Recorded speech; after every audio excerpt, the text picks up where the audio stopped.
Hi, and welcome to my channel, Tutu's Journey.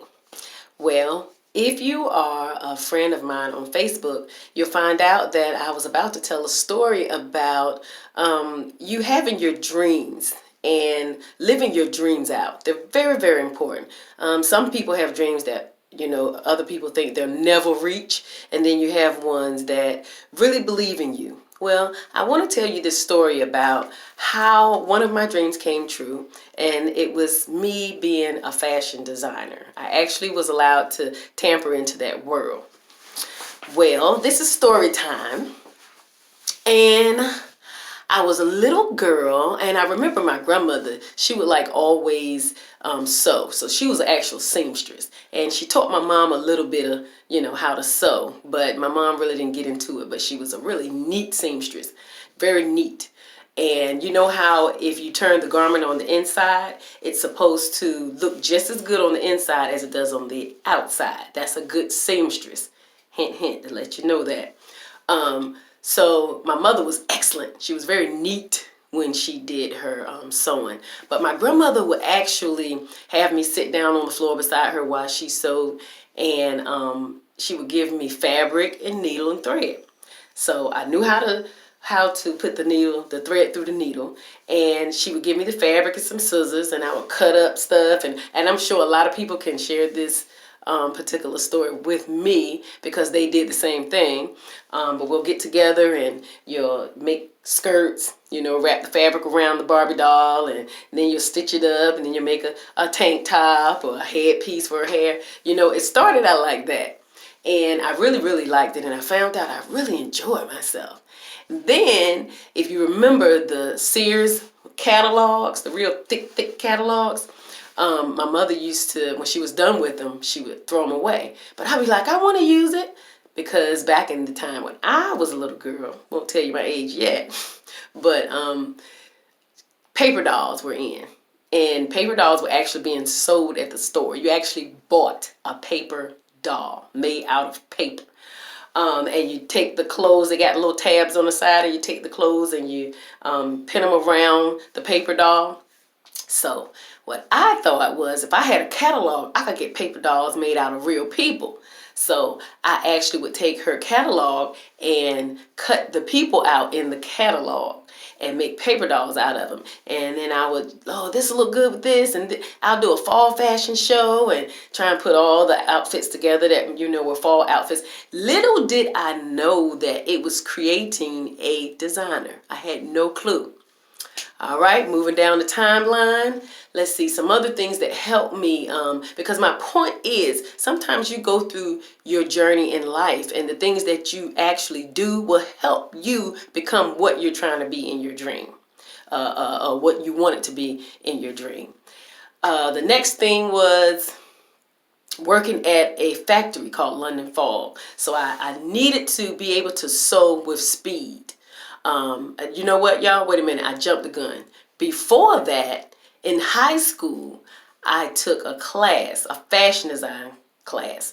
I went to Norcom High School. Whoop, whoop. Norcomites. Greyhounds. My friend tries to do that. She don't really sound that good doing that. But it was a high school of the arts. And I took fashion design.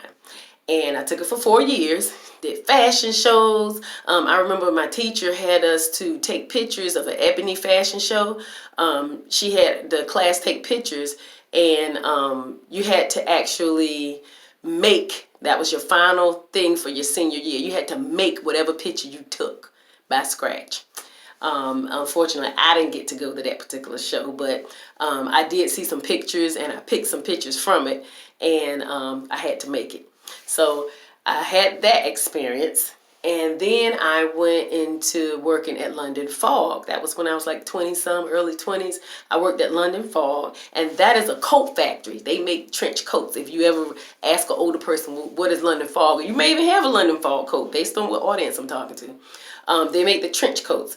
I learned how to sew in speed because the sewing machines were like industrial sewing machines, the real big ones. And the sewing machines like a brother sewing machine now is like ying, ying, ying, ying, ying, ying. That's how it was stitched. An industrial sewing machine can go up to 1,000 stitches a minute. So it goes zzz, zzz, zzz. As you pushing the fabric through, it makes that zzz sound, and you moving really quick. So your hands can end up being like this if you don't know what you're doing. So I worked there for about a year and a half before they went out of business. And I bought one of their sewing machines because they were really cheap. So I bought one of their sewing machines, cheap as far as the company was about to close. So therefore they didn't have high prices on them. But they were really good metal machines, very good industrial machines. So I bought one of those, and that was the first part of my journey of, oh man, now I can really make some stuff fast. I got a reputation of being able to put weddings together really quick. So I decided I would just go ahead and open up a little shop. Do little alterations here, little alterations there. And I ended up opening a little shop. I'm from Virginia, and it was on Airline Boulevard. I can picture it right now. But I opened a little, Victory Boulevard, that's where it was. And I opened a little shop. And it was really cute, my first little shop. I was so excited. I was early 20s. And I had my little clothes up. And do y'all know that business boomed? You hear me? And when I say boomed, I don't mean in a bad way. It blew up. And I had orders coming out the yin yang. People needed curtains made. They needed gowns made. They needed pants taken in. They needed clothes made for their child for school. I mean, it was like so much work. And I just started getting on my grounds. Just started making sure that I got this done, put this out. Good customer service, which some people just don't know about today, is good customer service. And my school teacher, who was my fashion designer, used to always say, if you treat that first customer right, you'll never have to worry about a customer. And that's true, because then they'll start telling someone else about you, and then here comes everybody, because that's what actually happened. Well, I was sitting in the shop one day because I had all my my stuff, all my equipment was right there in the shop. So I actually made my stuff right there in the shop. And this lady comes through the door, and I'm looking. Hi, can I help you? Put that little smile on, hopefully you buy something. And she said, is your name Taronda? And I was like, yes. She was like, well, someone told me about you. And they told me that you are a good seamstress. And they told me that you really, really do good work. And I was like, thank you, thank you. And she said, well, I'm from New York. And we have 30-some models from New York. And about 36 models from New Jersey. And we have this fashion show every single year. And we're going to have it for the first time in Virginia, downtown waterfront. So would you like to be a part of that? And I was like, oh yeah, great. Now, mind you, I had been doing weddings and alterations. I forgot to tell you that part. I had been doing weddings like back to back to back. I was booked for like 6 months, weddings back to back, one a month. The gown, the bridesmaid dresses, and every single wedding I went to, every single wedding I took pictures of. So I was very supportive. Could put a wedding together in a week, no lie. And that industrial sewing machine, remember? Zzz, zzz. So she told me that she wanted me to be in her fashion show. And I was like, sure. She said, well, I don't have another slot, so I need you to be the last person. But then she started naming all these designers. And I'm like, oh, why would you want me to be last? And she was like, because all the other slots are filled. I'm saying to myself, I can't be the big finale or, can't be the last one. I just own a little shop, And she was like, oh no, I definitely want you last. So I was like, okay, I'm up for a challenge. Always have been. So she left the shop. I was all excited. And I said, well, what could I do? Y'all, people, well-known people. She knew she was naming like Valente, which was Sergio Valente. She was naming all. And I'm like, oh my gosh. So Butterick Patterns was another company. And so she said, well, hopefully you'll come to the rehearsals and we can all get this straight. We had a 3-month rehearsal and it was so amazing. I had to choose what I was going to do for the grand finale, and I couldn't figure it out. Now, if you have been listening to me, I'm also a school teacher, just to let you know I'm a preschool teacher.